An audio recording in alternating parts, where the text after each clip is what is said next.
नमस्कार बच्चों। पिछली क्लास में हम लोगों ने KMnO4 की बात करी थी। आज बात करते हैं, थोड़ा सा आगे बढ़ते हैं। K2Cr2O7 एक हमारा ऑक्सीडाइजिंग एजेंट है। बच्चे विद्यार्थी ऑनलाइन केमिस्ट्री क्लासेस आप लोग तो जानते ही हैं, तो आप लोगों को क्या बताना, ये तो भाई उनके लिए होता है ना जो नहीं जानते हैं, उनको ऐड करने के लिए होता है। तो अब क्या है कि हमारा जो ये K2Cr2O7 है,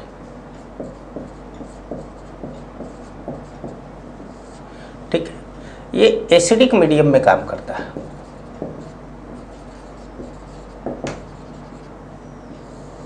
क्या करता है? एसिडिक मीडियम में काम करता है। Cr2O7 2 माइनस Cr3 प्लस में चेंज होता है। अब अगर आप इसको रिएक्शन को बैलेंस करना चाहें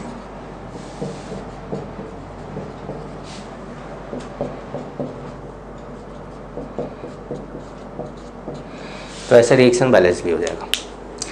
तो आपने देखा कि according to modern definition of equivalent weight, इसने 6 मोल इलेक्ट्रॉन लिया, इसके 1 मोल ने, तो इसका जो मॉलिक्यूलर वेट होगा उसमें 6 से डिवाइड कर देंगे, क्योंकि 1 मोल इलेक्ट्रॉन जितना लेगा वही इक्विवेलेंट वेट होगा।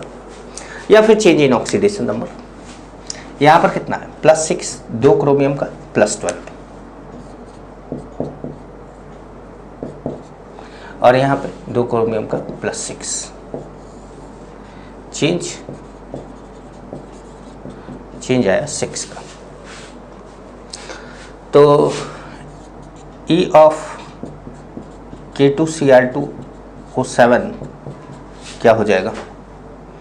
Molecular weight by 6, molecular weight by 6 होता है। अच्छा, बेसिक मीडियम में it not work as oxidizing agent. K2Cr2 acidic medium, K2Cr2O7 क्या है? ऑक्सीडाइजिंग एजेंट है। अब अगर हम बोले basic medium, in basic medium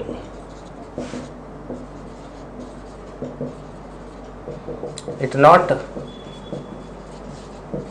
work as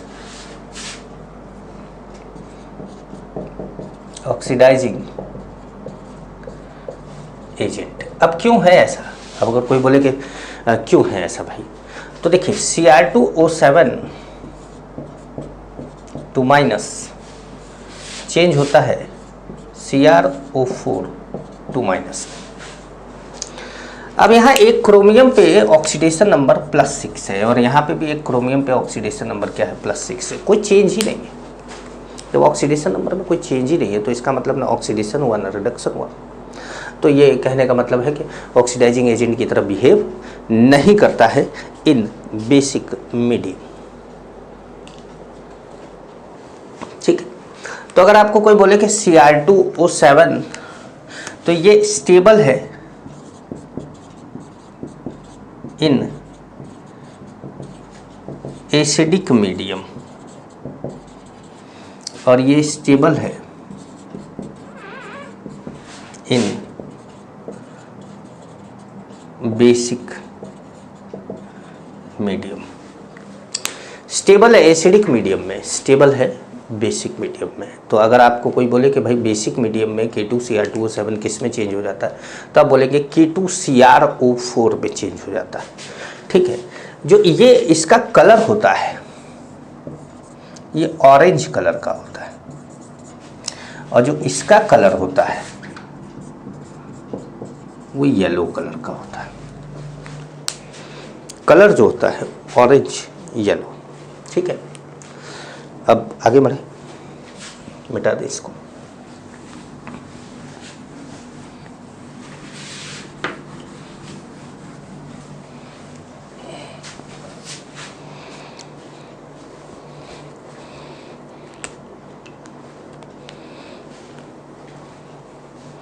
ठीक है, अब जैसे हमारे पास है आप K2Cr O4 इन बेसिक मीडियम, तो ये work as oxidizing agent, oxidizing agent की तरह वर्क करेगा किसमें, बेसिक मीडियम में। तो अगर आप इसको CrO4 2- ले लेते हैं तो ये चेंज हो जाता है किसमें, Cr3+। अब यहाँ पे क्या हो गया इसका, यहाँ पे इसका हो गया +6, ठीक है। तो जो चेंज होगा वो क्या होगा, 3 का। तो E ऑफ K2CrO4 क्या हो जाएगा, मॉलिक्यूलर वेट बाई 3। K2CrO4 का मॉलिक्यूलर वेट ले लेंगे अपॉन 3 कर देंगे। समझ पा रहे हैं, ध्यान रखिएगा। K2Cr2O7 एसिडिक मीडियम में होगा और K2CrO4 बेसिक मीडियम में ऑक्सीडाइजिंग एजेंट के। K2Cr2O7 एसिड बेसिक मीडियम में नहीं शो करता और K2CrO4 एसिडिक मीडियम में ऑक्सीडाइजिंग बिहेवियर नहीं शो करता। समझ गए।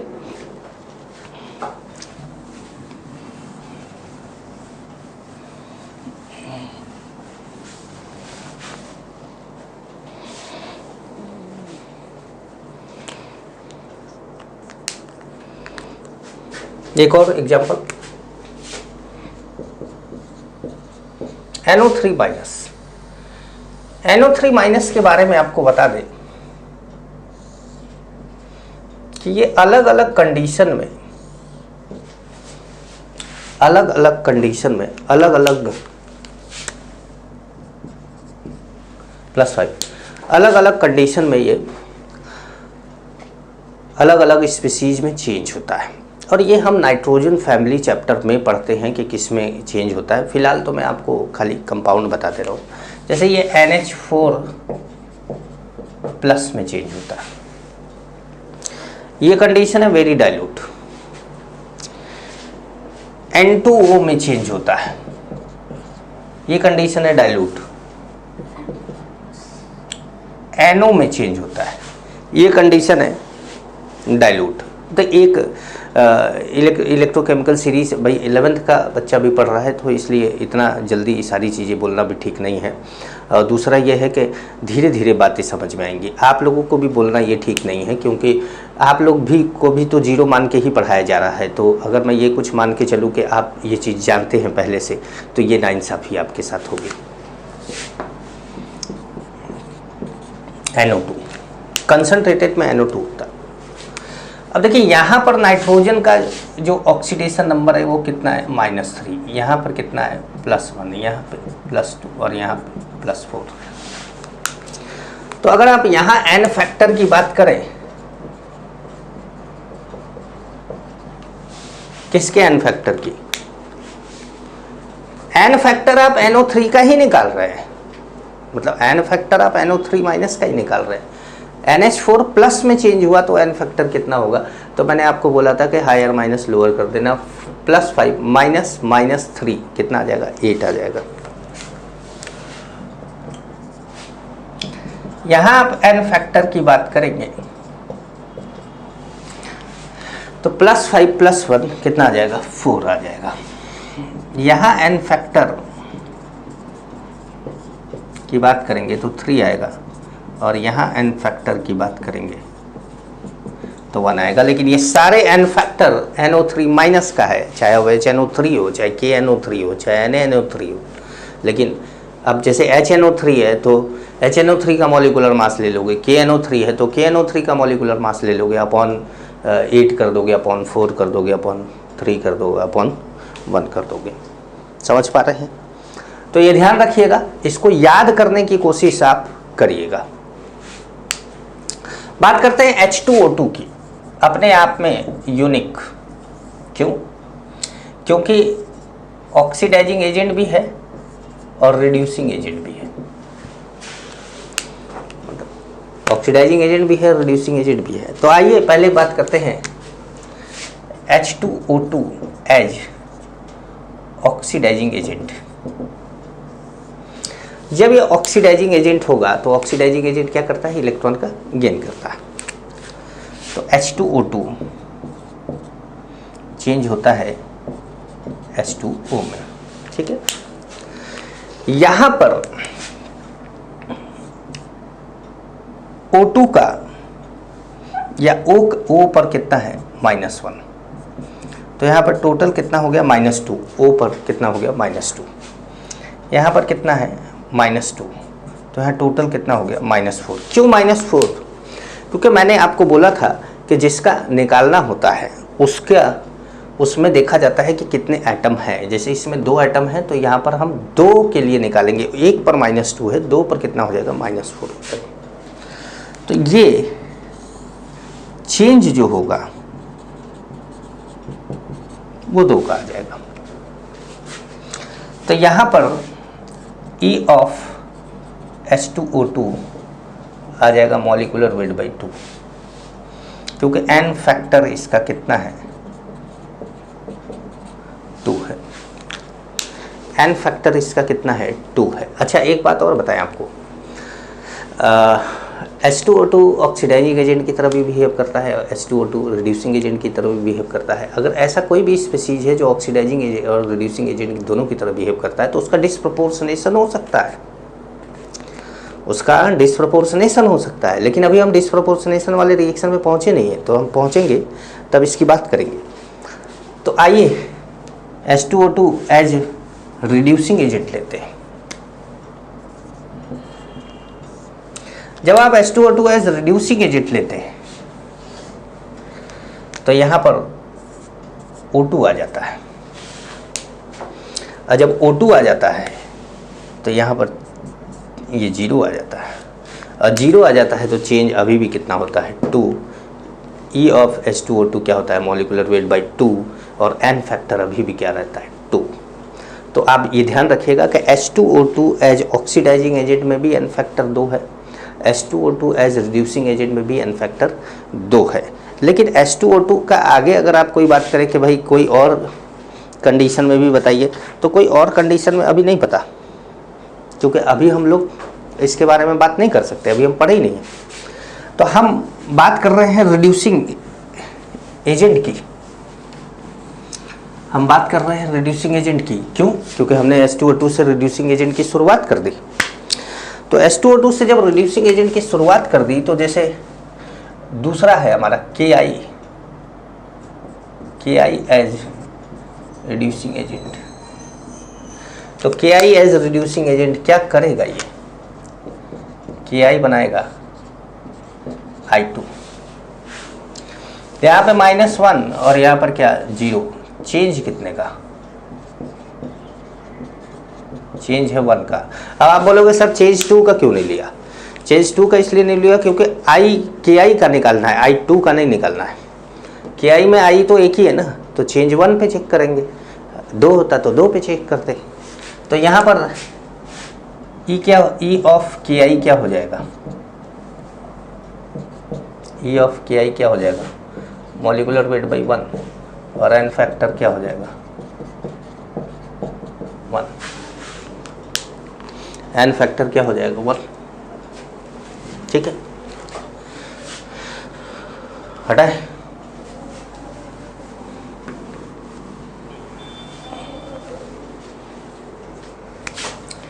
C2O4 2- as Ra। अब C2O4 2- क्यों ले लिया? कि आप H2C2O4 भी ले सकते हैं, आप H2C2O4 भी ले सकते हैं। मतलब आप यहाँ पर H2C2O4 ऑक्जेलिक एसिड है ये, लेकिन मैंने C2O4 इसलिए ले लिया क्योंकि मान लीजिए कि K2C2O4 हो, Na2C2O4 हो, तो C2O4 से ही हमें मतलब है। तो जो C2O4 होता है 2- ये चेंज होता है CO2 में। अब ध्यान रखिएगा कि आपको C2O4 यहाँ पर मिला हुआ है।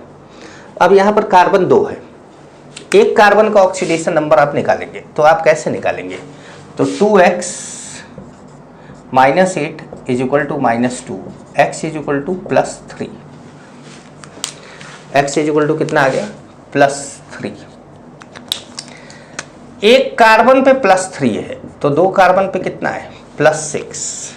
एक कार्बन पे +4 है, तो 2 कार्बन पे कितना +8। चेंज देखना है और यही क्या है एन फैक्टर। जो चेंज है वही तो क्या है एन फैक्टर है। तो E ऑफ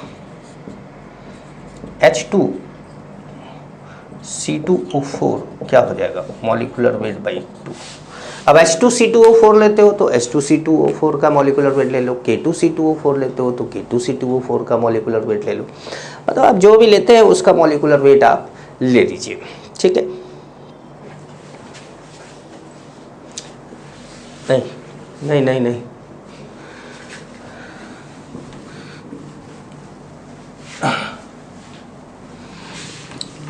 अब और आगे लेते Na2H2O3 as reducing agent. Na2H2O3 as reducing agent. तो देखिए H2O3 जो होता है उसके ऊपर 2 माइनस होता है, ये बनाता है S4O6 2 माइनस, S4O6 2 माइनस, ठीक है। अब यहाँ पे सल्फर की ऑक्सीडेशन नंबर निकालो तो आ जाएगा +2 और यहाँ पे सल्फर की ऑक्सीडेशन नंबर निकालो तो आ जाएगा 2.5। मैं निकाल के देख ले यार। 4x - 12 = -2, 4x = 10, x = 5/2। चल 2.5 लिखने का मन नहीं है तेरा तो 5/2 लिख ले, ठीक है। अब 5/2 एक सल्फर पे, यहाँ पे +2 एक सल्फर पे, निकालना कितने सल्फर पे 2 पे, क्योंकि निकालना इसका है तो 2 पे निकालना होगा। तो 2 का कितना हो जाएगा +4, यहाँ पे 2 का कितना हो जाएगा 5 भाई, 2 का +5, 4 का नहीं, निकालना इसका है ना तो उसका क्यों लेंगे। तो अब यहाँ पर चेंज 1, ये क्या है एन फैक्टर है, चेंज क्या है 1 और 1 क्या है एन फैक्टर है।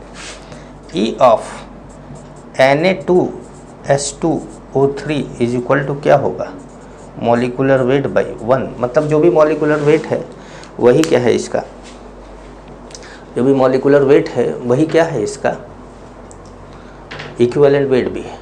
मामला समझ में आ रहा है, कुछ ज्ञान की बात मिली है।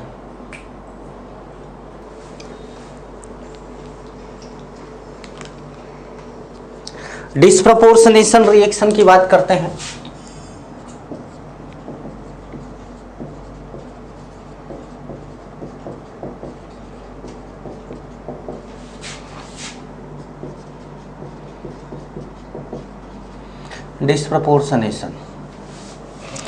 डिस्प्रपोर्शनेशन में हमेशा ही जो फॉर्मूला होता है, मतलब जो एन फैक्टर होता है वो कुछ अलग तरीके से निकलता है।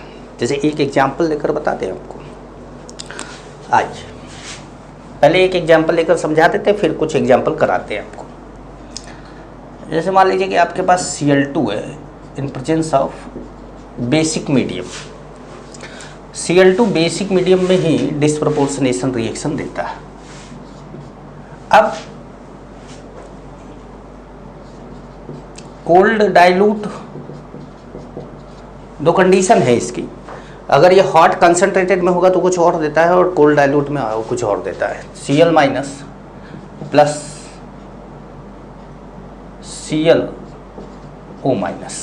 ऐसे, ठीक है। यहां पर ऑक्सीडेशन नंबर इसका 0 है, यहां पे -1 दिख रहा है और यहां पर इसका +1 हो जाएगा, निकाल लीजिएगा +1 आ जाएगा, ठीक है। अब आपको क्या करना है कि ये देखिए, ये यहां से यहां ये हो गया N1, चेंज जो है वो चेंज ही बोल दीजिए, चेंज वो क्या है N1 है। N1 मतलब N फैक्टर, 2 बार N फैक्टर निकलेगा N1, चेंज कितना है 1 का। यहां से यहां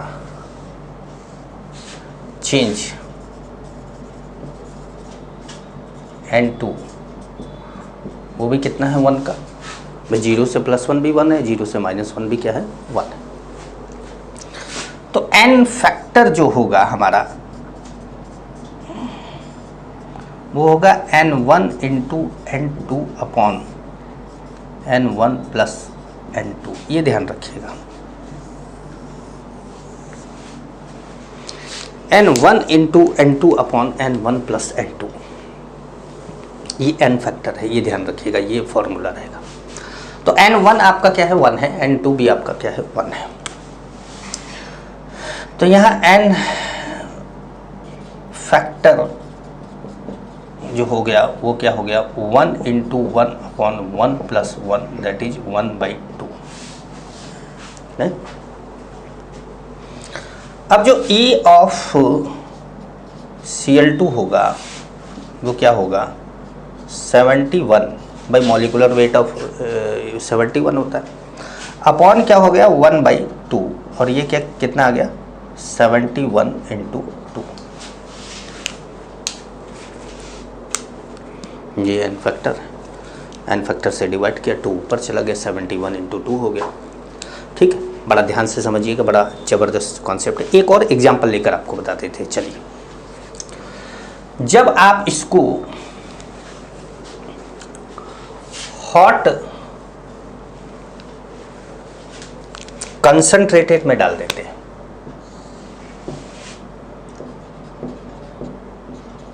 ये hot concentrated and cold dilute है क्या NaOH या KOH, OH minus, hot concentrated cold dilute. तो ये बनाता है ClO3 माइनस। जब ClO3 माइनस में Cl का ऑक्सीडेशन नंबर हम निकालते हैं तो x minus 6 is equal to -1, x is equal to +5 आता है, तो यहाँ पर आ जाता है +5।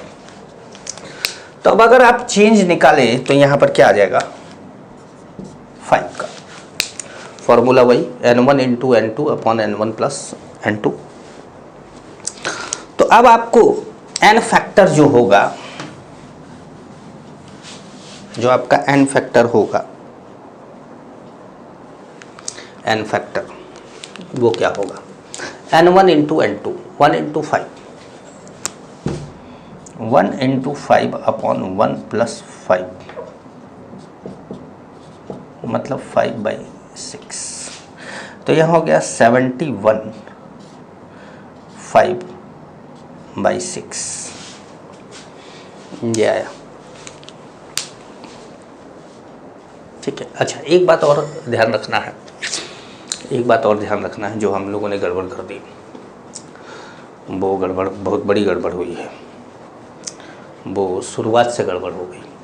शुरुआत से गड़बड़ क्या होगी, आइए एक बार क्लियर कर देते हैं। पहला वाला भी गलत कर दिया है मैंने और दूसरा वाला भी गलत कर दिया है। पहले हम कोल्ड डाइल्यूट की बात कर लेते हैं। चलिए, गलती से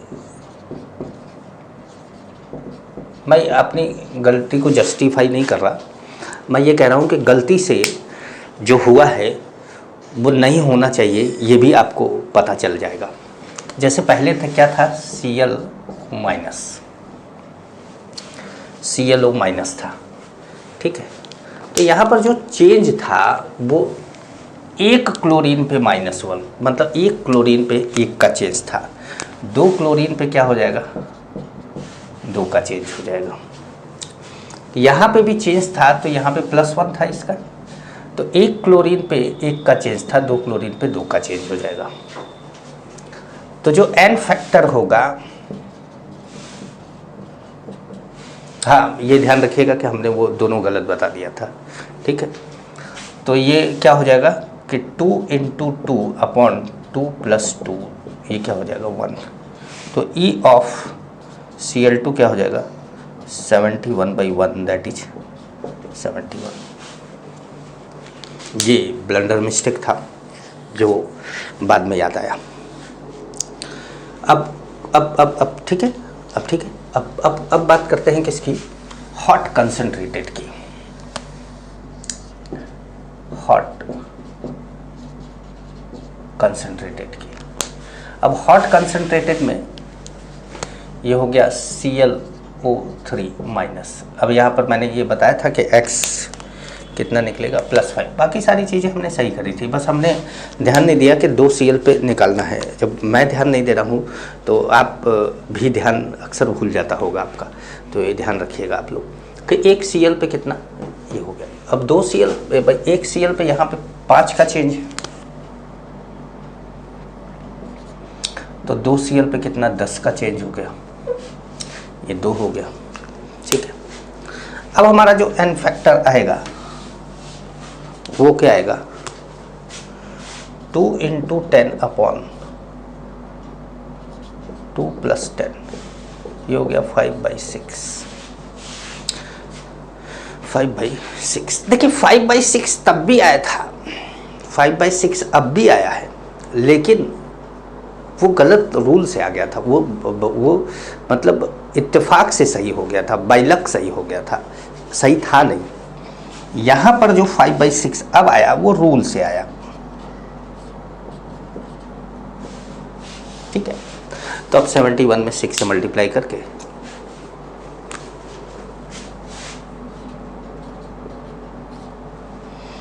और इसमें 5 से आप डिवाइड कर देंगे, तो आपने देखा कि इक्विवेलेंट वेट जो होगा वो यहाँ पर किससे ज़्यादा आ रहा है, यहाँ पर वैल्यू आ रही है 71 से ज़्यादा, मतलब मॉलिक्यूलर वेट से ज़्यादा आ रहा है। अभी आपने देखा था इसके पहले वाले में मॉलिक्यूलर वेट ही आ गया था, 71 ही आ गया था। यहाँ पर मॉलिक्यूलर वेट से ज़्यादा आ रहा है। अब जैसे अगर आप इसको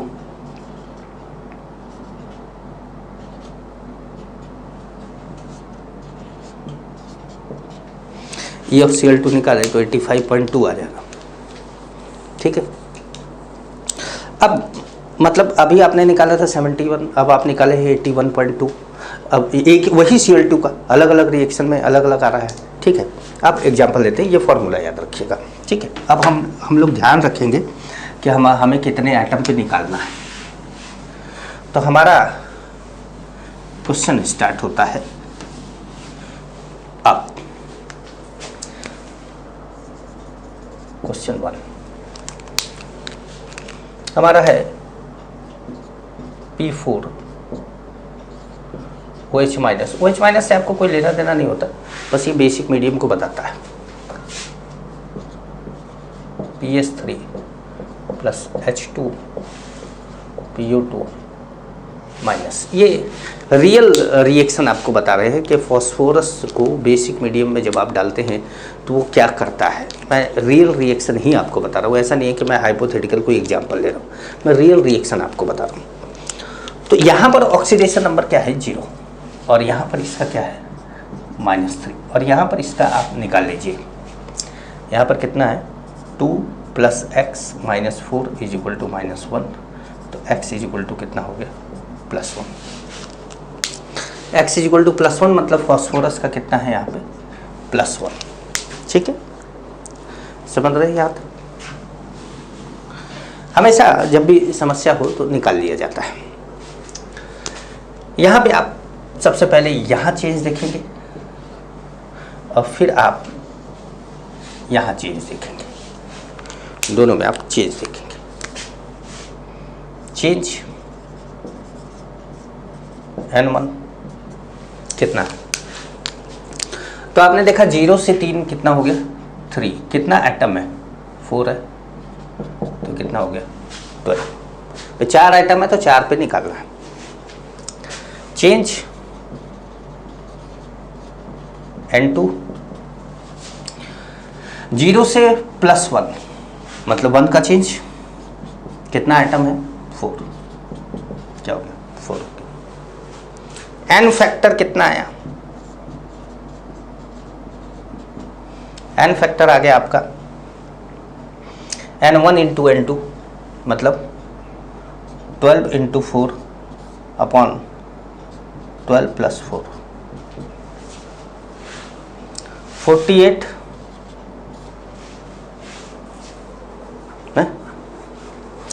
16 ये कितना आ गया 3, एन फैक्टर कितना आ गया 3 आया, नेट एन फैक्टर जो आया वो कितना आया 3 आया। तो अब E ऑफ P4 ये क्या हो गया भाई 31 इसका एटॉमिक वेट होता है, तो 31 इंटू 4 कितना हो गया 124 डिवाइडेड बाई कितना 3, 124 डिवाइडेड बाई कितना 3, ठीक है। और लिया जाए और लिया जाए क्वेश्चन नंबर 1 था ये, ठीक है। मैंने सॉल्व कराया आपको, आप सॉल्व नहीं कर रहे, मैं सॉल्व कर रहा हूँ। आपको सॉल्व करना हो तो आप, मैं क्वेश्चन देता हूँ, आप उसी समय वीडियो पॉज करके सॉल्व कर सकते हैं।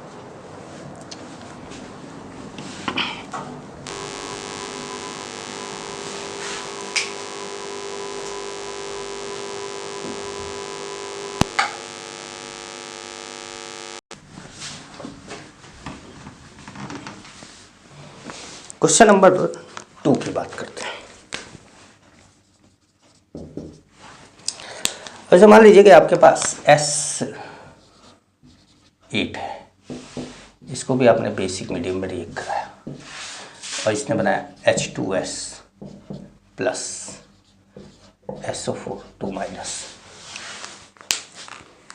SO4 2 माइनस बनाया।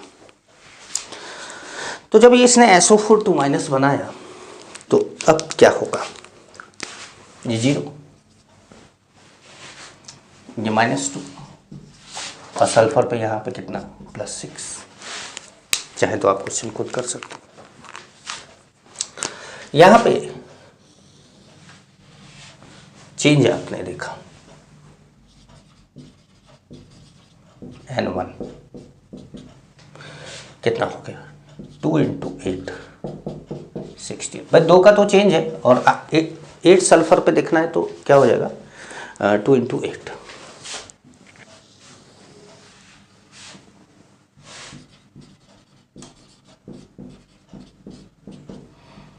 सिक्स का चेंज है 8 सल्फर 48, बड़ा खतरनाक आ रहा नहीं।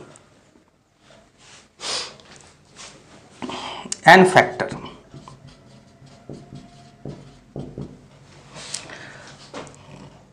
(16 into 48 upon 16 plus 48, 16 into 48 upon 64, 4 12, ठीक है। एन फैक्टर आ गया कितना 12। जब एन फैक्टर 12 आ गया तो E ऑफ S8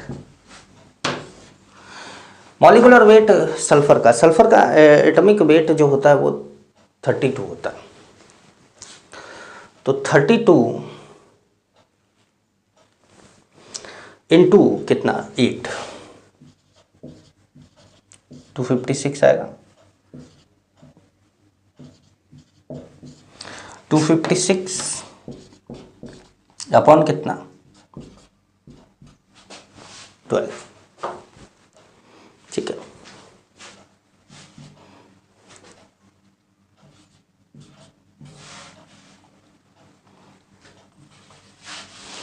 सिक्सटी 64/3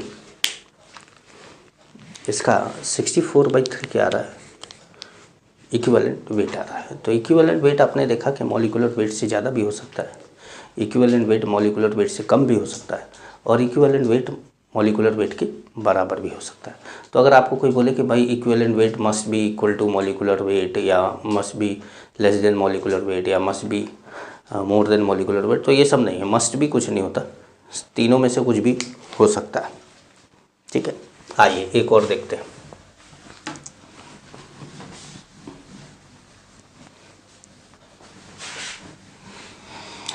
अभी थोड़ी देर पहले मैंने H2O2 के बारे में बात करी थी, जिसमें मैंने बताया आपको कि H2O2 as oxidizing agent, H2O2 as oxidizing agent N factor 2 था, H2O2 एज रिड्यूसिंग एजेंट भी एन फैक्टर क्या था 2 था।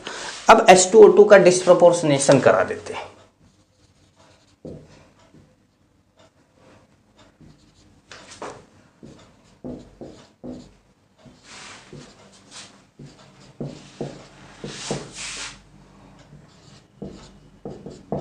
चलो रिएक्शन ही बैलेंस कर दिया। यहाँ पर इसका ऑक्सीडेशन नंबर 0, यहाँ पर -2, सॉरी यहाँ पर इसका ऑक्सीडेशन नंबर -1, यहाँ पर -2 और यहाँ पर 0।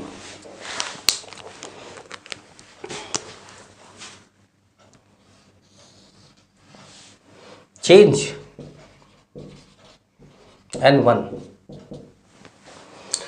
-1 -2 higher minus lower higher minus lower -1 -2 कितना आ जाएगा 1।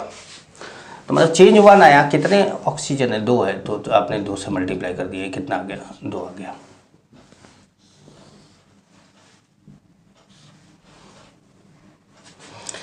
आपने दूसरे में चेंज लिया, चेंज N2, अब चेंज कितना आया 1 आया, 2 से मल्टीप्लाई कर देगा 2 आ गया।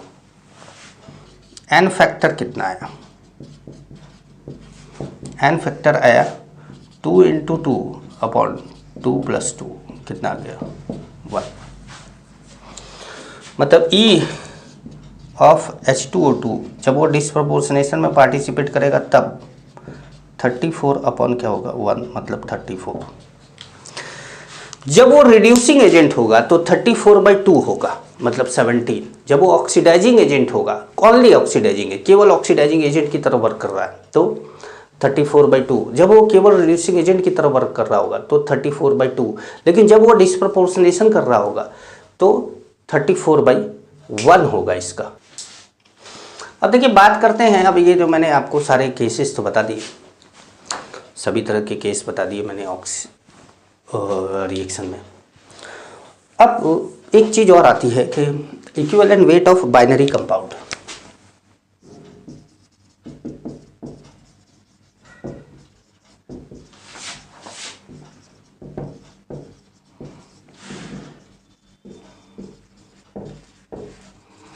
कुछ लोग मेरा वीडियो यूट्यूब पर देखते हैं और यूट्यूब पर देखकर वो ये समझते हैं कि सर ने काफ़ी चीज़ें पढ़ाई हैं, क्वेश्चन हो जा रहे हैं, लेकिन सर जो है जितना जानते हैं उतना अगर पढ़ाएं तो शायद जो है 2 साल कम पड़ जाए। इसीलिए आने वाले समय में आप लोगों का जो वीडियो पड़ेगा वो 1 से ज़्यादा वीडियो पढ़ने लगेगा आपकी उसमें, क्योंकि सिलेबस कंप्लीट करना हमारा, मैंने आपको वादा किया है सिलेबस आपका कंप्लीट होगा, तो सिलेबस आपको बेटा कंप्लीट होगा। ऐसा नहीं कि आप फीस दे दिए और आपको मैंने मझधार में छोड़ दिया, ऐसा कुछ नहीं होगा। और दूसरा ये भी बात है कि अगर मैंने ऑनलाइन स्टार्ट किया है तो मैं अगर भविष्य में सारी चीज़ें सही भी हो जाती है और मैं ऑफलाइन स्टार्ट कर देता हूँ, ऑफलाइन पढ़ाना स्टार्ट भी कर देता हूँ, ऑनलाइन नहीं बंद करूँगा। आप में से एक बच्चा भी रुका रहेगा ना तो ऑनलाइन चलता रहेगा, चिंता मत करिएगा। वेबसाइट का खर्चा मैं उठाता रहूँगा, वीडियो अपलोडिंग का जो मैंने सब्सक्रिप्शन ले रखा है वीमियो का, उसका भी मैं खर्चा उठाता रहूँगा। तो इसलिए आप ये बिल्कुल मत सोचिएगा कि सर जो है, सर बिल्कुल किसी भी तरीके से कभी भी अपने वादे से नहीं मुकरते, पूरा वादा करते हैं। जो भी किया है, जो भी बोला है वो करूँगा, लास्ट तक करूँगा, चिंता मत करिएगा बिल्कुल भी। कभी भी कोई ये बोले कि भाई अभी तो ऑनलाइन चल रहा है लेकिन बाद में ऑफलाइन अगर हो गया तो ये बंद कर देंगे, नहीं नहीं नहीं नहीं। आपसे वादा किया है, आपने ट्रस्ट करके मुझे फीस दी है। आप बंगाल के हैं, आप महाराष्ट्र के हैं, आप जो है आसाम के हैं, आप मुझे जानते तक नहीं हैं, आपने केवल वीडियो में मुझे देख रखा है और आपका ट्रस्ट है मेरे ऊपर। और अगर आपका मेरे ऊपर ट्रस्ट है तो आप यकीन मानिए मैं आपके ट्रस्ट कभी टूटने नहीं दूंगा, इसकी चिंता मत करिए। हाँ, कुछ कमियां हो सकती हैं हमारे सिस्टम में, हमारे जैसे टेस्ट पैटर्न है। तो देखिए बेटा, थोड़ा सा फाइनेंशियल प्रॉब्लम हमारे साथ चल रही है। पहले तो क्या था कि नौकरी थी तो हम वहाँ से पैसा आता था इसमें लगा देते थे, लेकिन इधर 31 अभी जो है नौकरी भी चली गई है। तो नौकरी जाने के बाद से थोड़ा सा मैं फाइनेंशियल क्राइसिस में हूँ और यही कारण है कि खर्चा मैं आपके वेबसाइट पर इन सारी चीज़ों पे करा हुआ हूँ, काफ़ी किया हुआ हूँ, लेकिन आप समझ सकते हैं कि आमदनी क्या है कि लगभग 0 के बराबर है और ख़र्चा बहुत ज़्यादा है। और वैसे केस में आपकी कई डिमांड ऐसी होती है जो मैं पूरी नहीं कर पाता हूँ। तो आप मेरा साथ दीजिए, धैर्य रखिए, सब मैं जैसे जैसे हमारा एडमिशन बढ़ेगा मैं वैसे वैसे सारी चीज़ें करता जाऊँगा। बिल्कुल चिंता मत करिएगा, कभी भी चिंता मत करिएगा मेरी तरफ से। Equivalent weight of binary compound. अब जैसे मान लीजिए कि आपके पास एक कंपाउंड है AXBY, ठीक है। तो अगर आपको बोला जाए कि E ऑफ AXBY तो इज इक्वल टू क्या होगा, E of A plus E of B, E of A plus E of B। अब E ऑफ A कैसे निकलेगा, E of A, E of A actually में जो ये जो AXBY होता है ना, AXBY होता है ना जो, वो क्या होता है, वो होता है AY प्लस और BX माइनस, ये इसका कॉम्बिनेशन होता है, इसका कॉम्बिनेशन होता है। मतलब आपको अगर A का इक्विवेलेंट वेट निकालना है तो Y पे B पे Y चार्ज है तो चार्ज से क्या करना पड़ेगा, आपको डिवाइड करना पड़ेगा। B का इक्विवेलेंट वेट निकालना है तो आपको X से क्या करना पड़ेगा, डिवाइड करना पड़ेगा। तो आप यहाँ पर बोल सकते हैं कि E ऑफ A क्या होगा, एटॉमिक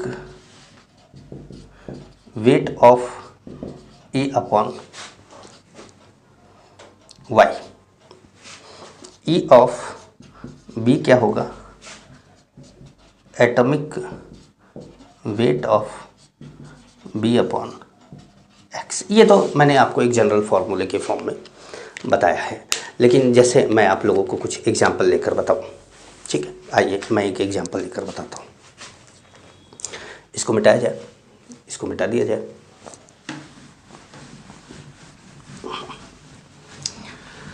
किसी भी कंपाउंड का इक्विवेलेंट वेट निकालना है आपको, तो उसमें पाए जाने वाले आयंस का इक्विवेलेंट वेट अलग अलग निकाल के जोड़ दीजिए। आयन का इक्विवेलेंट वेट अलग अलग निकाल के जोड़ दीजिए, उस कंपाउंड का इक्विवेलेंट वेट आ जाएगा। जैसे मान लीजिए कि आपके पास है Al2SO4 thrice, Al2SO4 thrice, 2Al3 plus plus 3SO4 2 minus, ठीक है। अब आप जानते हैं कि इसका E क्या होगा, मॉलिक्यूलर वेट अपॉन, भाई सॉल्ट है तो टोटल चार्ज 6, तो 342 अपॉन 6 से डिवाइड किया तो 57 आ गया। ये तो सॉल्ट वाले तरीके से आपका निकल गया।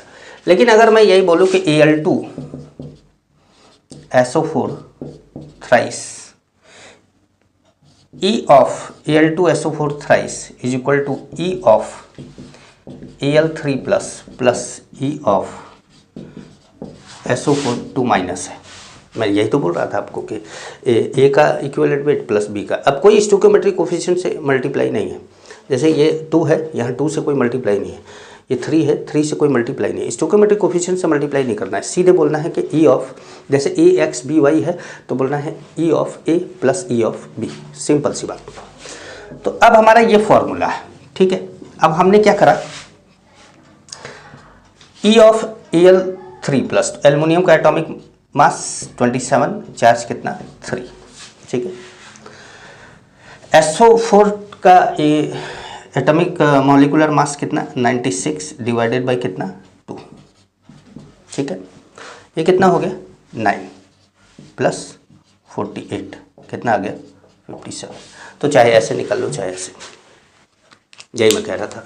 तो मैंने उसको इसलिए निकाल के बताया कि देखो 57 आता है। अब हम इससे प्रूफ करके बताएंगे कि 57 आता है, ठीक है। अब जैसे आपको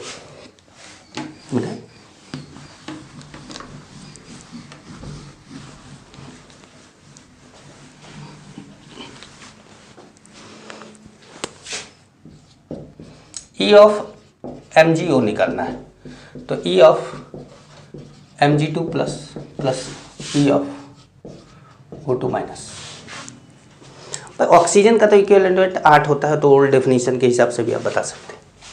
यहाँ पर कितना हो गया 24/2 और यहाँ पे कितना हो गया 16/2, ये कितना हो गया 20 भाई, हो गया 12, ये हो गया 8, कितना आ गया 20।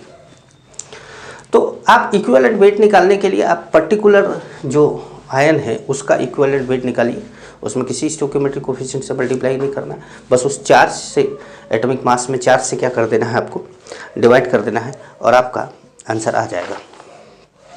ठीक है, तो इक्विवेलेंट मैं एक क्वेश्चन देता हूँ आपको, जरा लिखिएगा आप लोग। देखिए, equivalent weight of metal oxide, equivalent weight of metal oxide is 20. Equivalent weight of metal oxide is 20. Find equivalent weight of metal chloride. ठीक है, equivalent weight of metal oxide, हमको नहीं पता मेटल का वैलेंसी क्या है, हमको नहीं पता, कुछ भी नहीं पता। हम जानते हैं कि मेटल ऑक्साइड MxOY मान लेते हैं।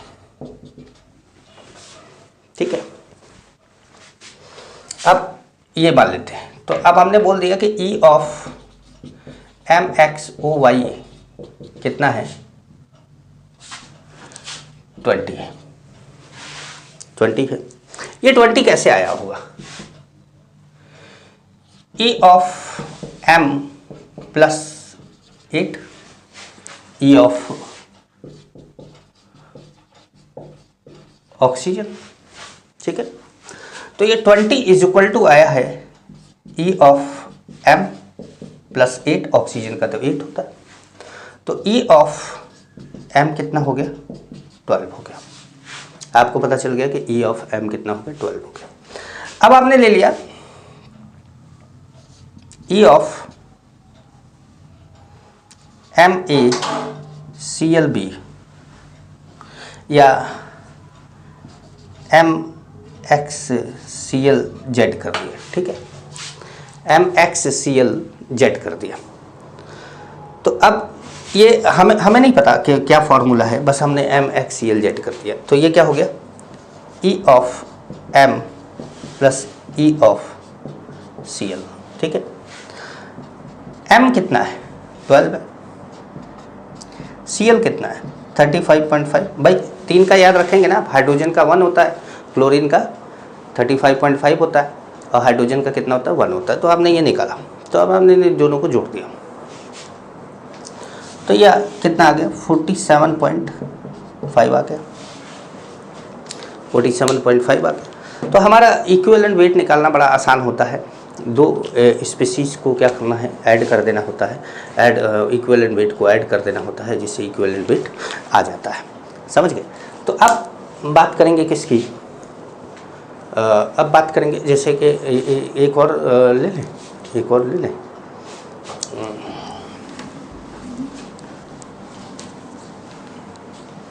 जैसे मान लीजिए कि यही क्वेश्चन है, या थोड़ा चेंज कर लेते हैं। E of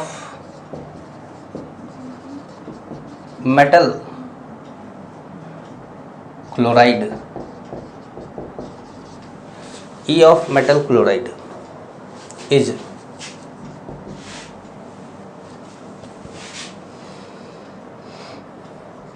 53.5। E of metal chloride कितना है 53.5 है। फाइंड E ऑफ मेटल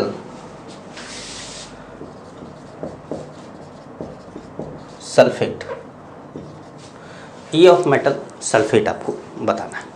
ठीक है, आइए सॉल्यूशन लेते हैं।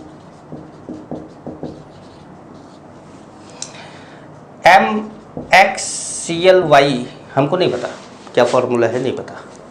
E ऑफ MxClY कितना है, E of M plus E of CL वो कितना है 53.5, मतलब E of M plus 35.5 is equal to 53.5। CL का 53.30 तो 53.5 माइनस 35.5 ये 0, 13 8 और ये कितना हो गया 1, 18 आ गया। ठीक है, 18 आ गया।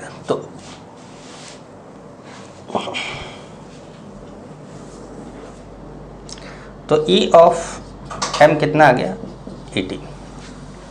अब आपको निकालना है E of M X SO4 Y या Z, कुछ भी मान सकते हैं। ठीक है, तो ये क्या हो जाएगा E of M plus E of SO4 2 minus. आपको पता है कि भाई E ऑफ SO4 क्या होता है 2 माइनस, मतलब सल्फर पे चार्ज कितना होता है 2 माइनस, SO4 पे चार्ज कितना होता है 2 माइनस। ये इसका आइडिया होना चाहिए आपको। तो आपने लिखा इसका कितना लिखा, इसका लिखा 18, इसका कितना है 96/2 मतलब 48। तो ये हो गया 18 प्लस 48।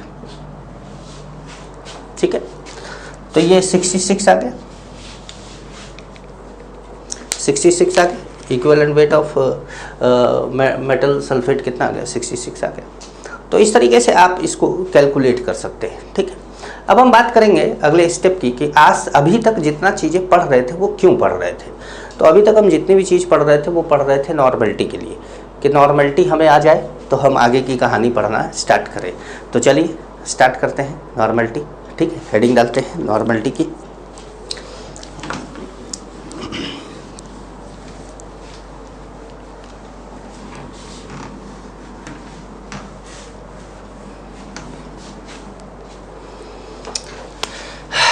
नॉर्मलिटी एक बार हम पहले हेडिंग डाल चुके हैं, डेफिनीशन भी बता चुके हैं। तो नॉर्मलिटी को N से डिनोट करते हैं। हम डेफिनीशन बता चुके हैं पहले। N इज इक्वल टू क्या होगा, number of gram equivalent of solute upon volume of solution in liter। number of gram equivalent of solute upon volume of solution in liter। तो number of gram equivalent of solute upon volume of solution in litre या N बोल सकते हैं आप। Number of gram equivalent of solute को आप बोल सकते हैं weight in gram of solute upon equivalent weight of solute. इतना मिलाकर हो गया number of gram equivalent into volume of solution in litre, ये भी बोल सकते हैं आप। और अगर मान लीजिए मिलीलीटर में दिया हो तो 1000 से ऊपर क्या कर देंगे आप, मल्टीप्लाई कर देंगे। N weight of solute in gram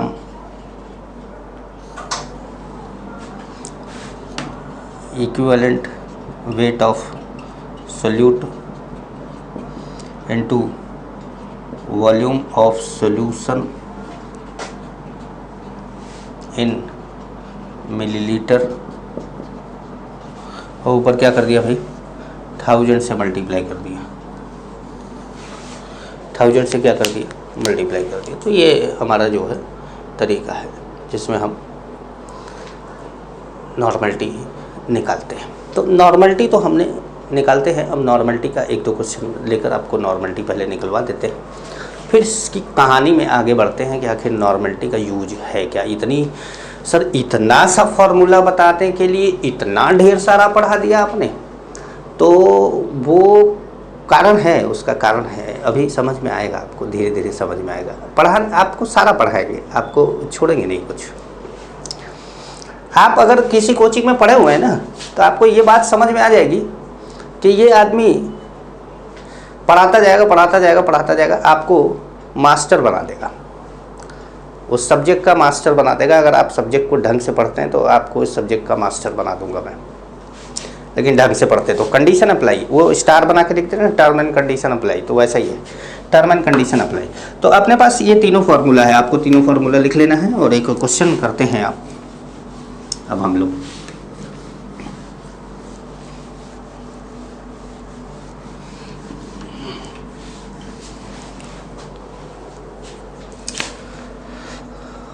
.8 gram H2SO4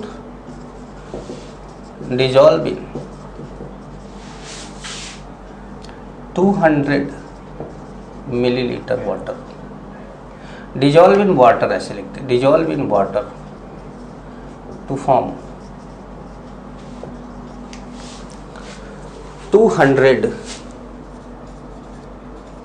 millilitre solution. Find n of solution. Normality of solution, normality of solution आपको बताना है।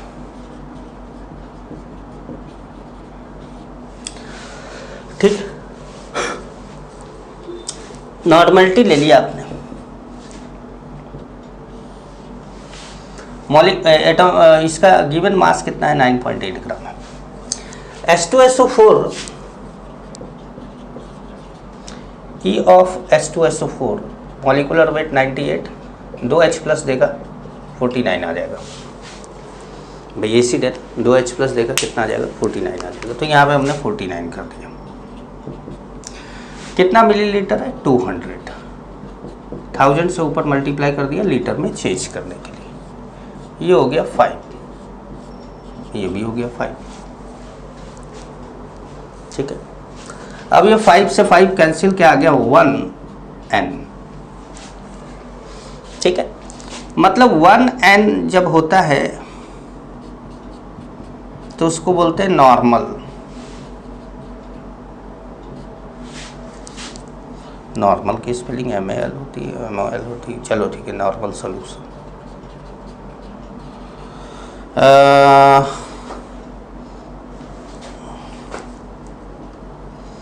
1/2n होता है तो इसको बोलते हैं सेमी नॉर्मल।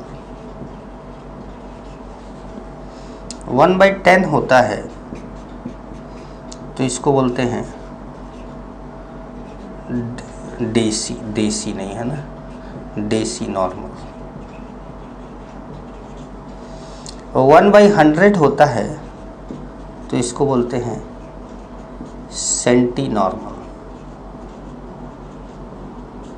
ठीक है, अब ये बिल्कुल मोलर वाला है, जैसा है कि जैसे उसमें 1m था तो मोलर, 1/2 था तो सेमी मोलर, डेसी मोलर, उसमें भी आता था डेसी मोलर आता था, मोलल आता था मोललिटी में। अब यहाँ पे नॉर्मल आएगा। ठीक है, तो नॉर्मल हम बोलते हुए आगे बढ़ेंगे।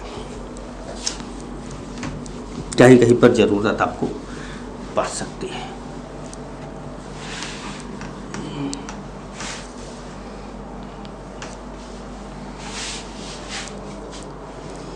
ठीक है, 34.2 ग्राम Al2SO4 thrice dissolve in water to form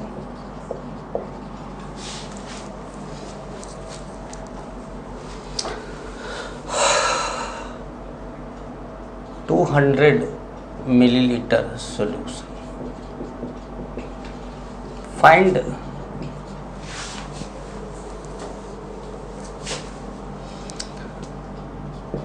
normality of solution. Solution की नॉर्मलिटी आपको बतानी है। सॉल्यूशन हमने, ये सॉल्यूशन वो सॉल्यूशन नहीं है, ये सॉल्यूशन उस सॉल्यूशन से अलग है, तो वो हाँ नॉर्मलिटी ऑफ सॉल्यूशन।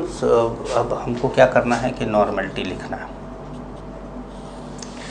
34.2 342। अब हमारा जो E ऑफ Al2SO4 थ्राइस है वो है 342, क्योंकि मॉलिक्यूलर वेट 342 होता है। अपॉन क्या करना है आपको, 6 करना है, क्योंकि चार्ज जो होता है वो दोनों एल्युमिनियम पे मिला के 6 होता है या 3 SO4 पे मिला के 6 होता है। तो हमने ये ऐसे कर दिया, चलो इसको डिवाइड नहीं करते, ऐसे कर देते हैं 3342 इंटू कितना 6। अच्छा, नीचे कितना 200 और ऊपर कितना 1000, ये कितना हो गया 10, ये कितना हो गया 0, ये कितना हो गया 2 और ये कितना हो गया 3, मतलब ये आ गया 3n। नॉर्मलिटी कितनी आ गई 3n आ गई, ठीक है। अच्छा, एक बात और थोड़ा सा बता दें आपको, मिटाए भाई इसको,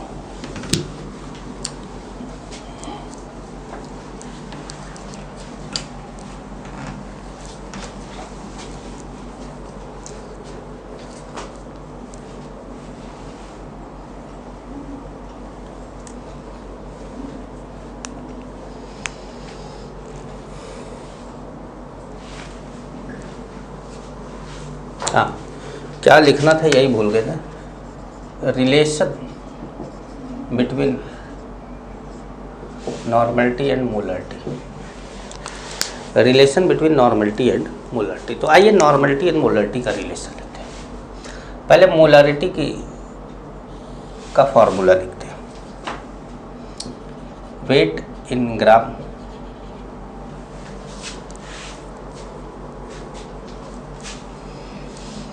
weight in gram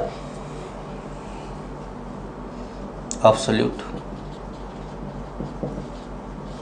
upon molecular weight absolute into volume of solution in litre, ऐसे कर दिया, ठीक है। अब देखो इक्विवेलेंट वेट क्या होता है, इक्विवेलेंट वेट क्या होता है, इक्विवेलेंट वेट होता है molecular weight upon N factor. तो मॉलिक्यूलर वेट क्या बोल सकते हो, E इंटू एन फैक्टर बोल सकते हो, मॉलिक्यूलर वेट बोल सकते हो E इंटू एन फैक्टर। तो अब आपको मोलरिटी का फॉर्मूला कुछ इसी तरीके से लिखना है, weight in gram of solute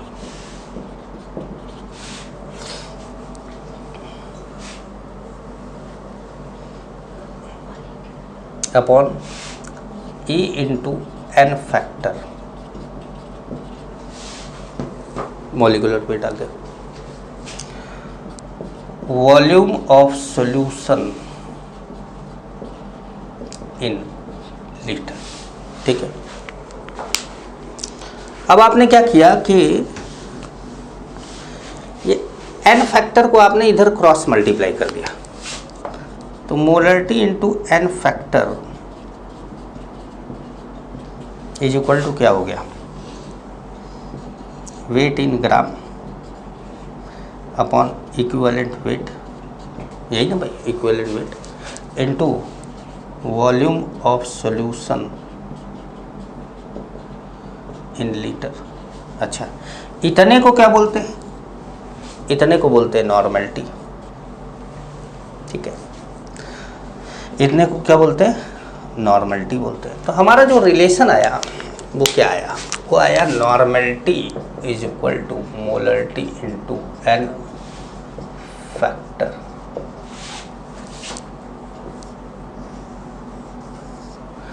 ठीक है, ये एन फैक्टर किसका होगा, ये ध्यान रखना है कि एन फैक्टर किसका है, सोल्यूट का है। इसको हटा देते हैं वरना पता नहीं कहाँ किस पे डिवाइड कर दोगे। एन फैक्टर ऑफ सोल्यूट का है। तो ये इस तरीके से हमने एक फॉर्मूला निकाला कि भाई एन फैक्टर अगर आपको पता है और मोलरिटी पता है तो आप नॉर्मलिटी निकाल सकते हैं बड़े आराम से। ठीक है, क्वेश्चन लिखिए, find normality of 2m H3PO4 solution.